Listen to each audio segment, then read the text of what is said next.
Njale Marake. May I know you? My name is Mongwala Tilaje. Omojo Ibu.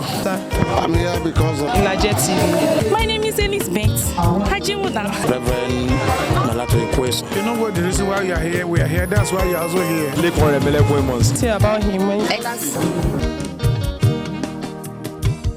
You are watching me on Ilaje TV. You can like us on Ilaje TV on Facebook anytime, any day. God bless you. Or you follow us on our Instagram handle at Ilaje TV.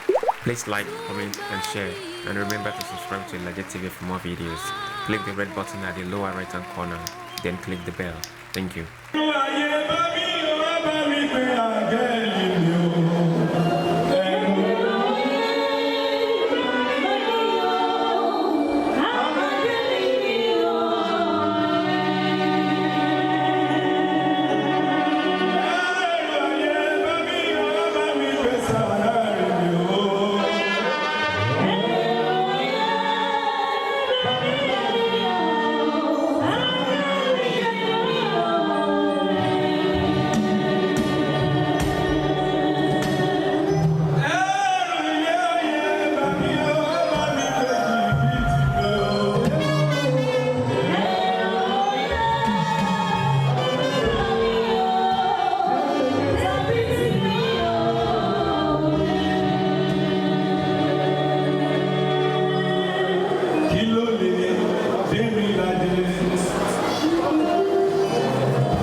on our Instagram handle at Ilaje TV.